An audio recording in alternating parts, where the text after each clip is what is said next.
ಒಂದು ಇತ್ತೀಸರಿ ಹಾಡಬೇಕು. ಅದು ನಮ್ಗೆ ವೇಬ್ರಿಜ್ ಯಾವುದೇ ಪರಿಸ್ಥಿತಿ ಈ ಸೀಸನಿಗೆ ಹೊರಗಡೆ ಆಗಲೇಬೇಕು. ಕಾರ್ಖಾನೆ ಏನು ಗೇಟ್ ಇದೆಯಲ್ಲ ಅದು ಹೊರಗಡೆನೇ ಆಗಬೇಕಂತೇಳಿ ನಾವು ಹಠ ಹಿಡಿದಿದ್ವಿ.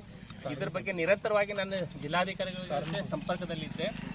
ಈ ಕಳೆದ ಜೂನ್ 16ನೇ ತಾರೀಕಿನ ದಿವಸ ಡಿಸಿ ಆಫೀಸ್ನಲ್ಲಿ ಎಲ್ಲ ಅಧಿಕಾರಿಗಳ ಜೊತೆ ಮೀಟಿಂಗ್ ಆಯಿತು.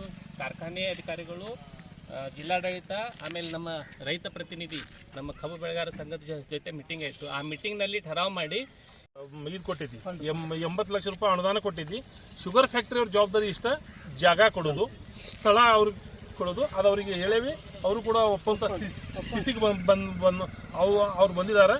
ಎರಡನೇದು ಇದು ಯಾಕೆ ಮಾಡತ್ತೇವಂದ್ರೆ, ನಮ್ಮ ಏನು ಗಾಡಿಗಳು ಏನು ಕಾಟ ಆಗಿ ಹೋಗಿ ಗ್ರೌಂಡ್ ಒಳಗೆ ಏನು ನಿಲ್ಲತಾವಲ್ಲ, ಆ್ಯಕ್ಚುಲಿ ಕಾಟ ಆಗದನ್ನ 8 ದಿವಸ ನಿಂತು ಆಮೇಲೆ ಕಾಟ ಆಗತ್ತಾವ. ಇದು ಕಾಟ ಆಗಿ ಒಳಗೆ ಹೋಗ್ತಾವ. ಇದು ರೈತರಿಗೆ 2-3 ಟನ್ನಿಂದ ಏನು ಫರ ಹೇಳಿದ ಪ್ರಕಾರ ಈಗ 2 ವರ್ಷದಿಂದ ಇದಕ್ಕೆ ನಾವು ಕಂಟಿನ್ಯೂ ಫೈಟ್ ಮಾಡ್ಕೊತಾನೆ ಬರಾಕ್ತೀವಿ. ಈಗ ಒಂದು ಹಂತಕ್ಕೆ ಬಂದೈತಿ.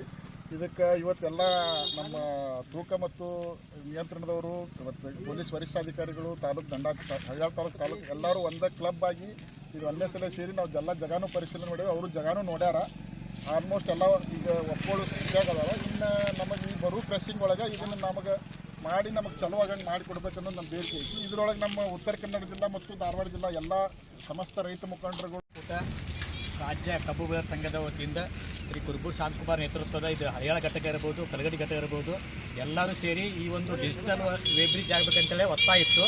ಆ ಪ್ರಕಾರ ಎಲ್ಲ ಪದಾಧಿಕಾರಿಗಳು ಸೇರಿ ತಹಸೀಲ್ದಾರ್ಗಾಗಿರ್ಬೋದು, ಜಿಲ್ಲಾಧಿಕಾರಿ ಇರ್ಬೋದು, ಸಂಬಂಧಪಟ್ಟ ಕೃಷಿ ಮತ್ತು ಮಾರುಕಟ್ಟೆ ಆಯುಕ್ತರಿಗೆ ಅವ್ರಿಗೆ ಭೇಟಿಯಾಗಿ ಆಲ್ರೆಡಿ ನೀವು ಸರ್ಕಾರಲಿಂದ ನೇಮನ ಇದೆ. ಎಲ್ಲ ಸಕ್ಕರೆ ಫ್ಯಾಕ್ಟ್ರಿ ಹೊಡೆದ್ರೆ ಹೊರಗಡೆ ಡಿಜಿಟಲ್ ಯಂತ್ರ ಆಗಬೇಕಂತೇಳಿ ಆಲ್ರೆಡಿ ಸುತ್ತಲೇ ಹೊರಡಿಸಿದ್ದಾರೆ.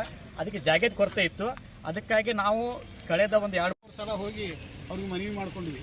ಅವ್ರು ಏನು ಹೇಳಿದ್ರು ಅಂದ್ರೆ, ಆಯುಕ್ತರು ಏನು ಹೇಳಿದ್ರು ಒಂದೇ ಹೇಳಿದರು, ನೀವೇನು ಗುರ್ತ ಮಾಡ್ತೀರಿ, ಅವತ್ತು ಗುರ್ತದ ನನಗೆ ಲೆಟರ್ ಬಂತಂದ್ರೆ ನಿಮಗೆ 80 ಲಕ್ಷ ರೂಪಾಯಿ ಗೌರ್ಮೆಂಟ್ಲಿಂದ ತಕ್ಷಣ ಬಿಡುಗಡೆ ಮಾಡ್ತೀನಿ ಅಂತ ಹೇಳ್ಯಾರ. ಅದಕ್ಕೇನಿಲ್ಲ, ಇವತ್ತು ಗುರ್ತ ಅವ್ರಿಗೆ ಕೂಡ ಮಾತಾಡೇವಿ. ಅವ್ರು ಏನು ಸಂಬಂಧಪಟ್ಟಂಥ ತಹಸೀಲ್ದಾರ್ ಕೂಡ ಆಗಲಿ, ಅವ್ರು ಏನು ಸಂಬಂಧ ಕಾನೂನು ಪ್ರಕಾರ ಹೇಳ್ಯಾರ, ಗುರುತಿಸಿರಿ ಅಂತ ಹೇಳ್ಯಾರ.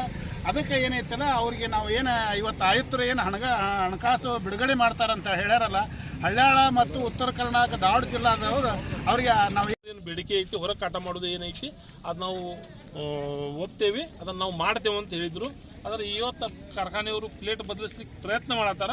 ಅದನ್ನು ಮೀರಿ ಇವತ್ತು ನಮ್ಮ ಜೊತೆಗೆ ಪೊಲೀಸ್ ಸಿಬ್ಬಂದಿಗಳು, ಆಮೇಲೆ ಫುಡ್ ಡಿಡಿ, ಆಮೇಲೆ ತಹಶೀಲ್ದಾರ್ ಅವರು, ಆಮೇಲೆ APMC ಕಾರ್ಯದರ್ಶಿ ಇವರೆಲ್ಲರೂ ಕೂಡ ಬಂದಾರ.